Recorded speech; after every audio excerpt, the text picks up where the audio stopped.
సుమారు 10 కోట్ల మంది జనాభా, దాదాపు 4 కోట్లకి పైగా ఓటర్లు జూన్ 4వ తారీఖున ఆంధ్ర రాష్ట్ర భవిష్యత్ కోసం జనం ఇచ్చే తీర్పేంటి?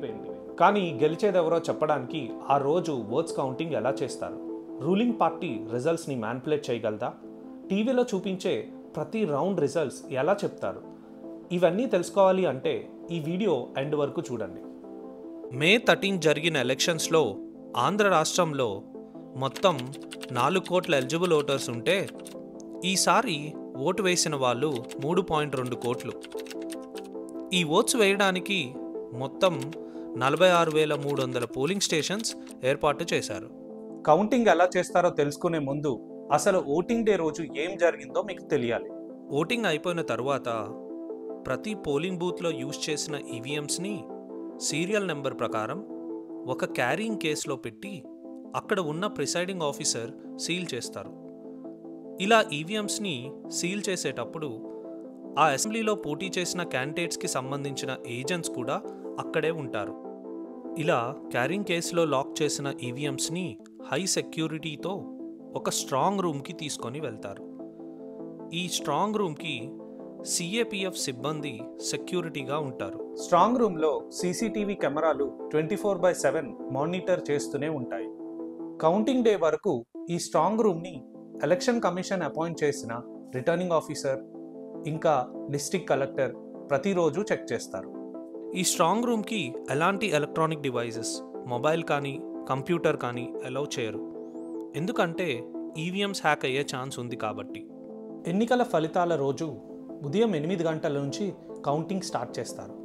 ఆ రోజు ఎలక్షన్ కమిషన్ అపాయింట్ చేసిన రిటర్నింగ్ ఆఫీసర్, కౌంటింగ్ ఏజెంట్స్ కీలక పాత్ర పోషిస్తారు. ఈ కౌంటింగ్ రూమ్లో మొత్తం 14 టేబుల్స్ ఉంటాయి. ప్రతి టేబుల్ దగ్గర కౌంటింగ్ జరుగుతుంది.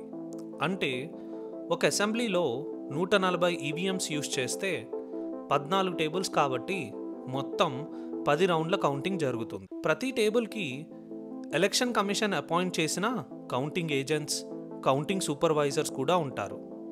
అలానే పోటీ చేసిన క్యాండిడేట్ ఏజెంట్స్ కూడా అక్కడే ఉంటారు. సో రూలింగ్ పార్టీకి రిజల్ట్స్ని మ్యానిపులేట్ చేసే అవకాశమే ఉండదు. ఈ కౌంటింగ్ ఏజెంట్స్ ఈవీఎం మెషిన్కి వెనకాల ఉన్న రిజల్ట్ బటన్ ప్రెస్ చేస్తారు. ఆ బటన్ ప్రెస్ చేసిన వెంటనే ప్రతి క్యాండిడేట్కి ఎన్ని ఓట్స్ వచ్చాయో చూపిస్తుంది.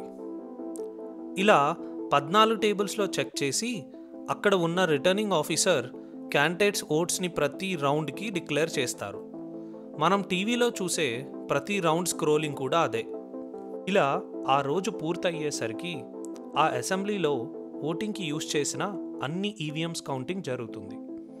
కౌంటింగ్ అయిపోయిన తరువాత ఈవీఎంస్ని మళ్ళీ క్యారింగ్ కేసులో పెట్టి స్ట్రాంగ్ రూమ్లో సేఫ్గా స్టోర్ చేస్తారు. ఎందుకంటే అవి రీకౌంటింగ్కి అవసరం పడచ్చు కాబట్టి. అన్ని కౌంటింగ్ ఫార్మాలిటీస్ ఇంకా పేపర్ వర్క్ అయ్యాక రిటర్నింగ్ ఆఫీసర్ ఫార్మల్గా ఎవరు గెలిచారో అనౌన్స్ చేస్తారు. చూశారు కదా కౌంటింగ్ ఎంత ట్రాన్స్పరెంట్గా జరుగుతుందో. ఇంత జనాభా ఉన్న మన దేశంలో డెమోక్రసీ కాంప్రమైజ్ అవ్వకుండా ఉండటానికి ఎలక్షన్ కమిషన్ ఆఫ్ ఇండియా కీలక పాత్ర పోషిస్తుంది. అయినా కూడా మనం ప్రతిసారి ఏ రాష్ట్రంలో అయినా అపోజిషన్ పార్టీస్ నుంచి కౌంటింగ్ మ్యానిపులేషన్ జరిగిందని వింటూనే ఉంటాం. మీకేమనిపిస్తుంది? ఈ వీడియో మీకు నచ్చినట్టయితే ప్లీజ్ లైక్ చేయండి. ఇలాంటి ఎన్నో కొత్త విషయాల కోసం ప్లీజ్ సబ్స్క్రైబ్ టు తాజా తెలుగు ఖబర్.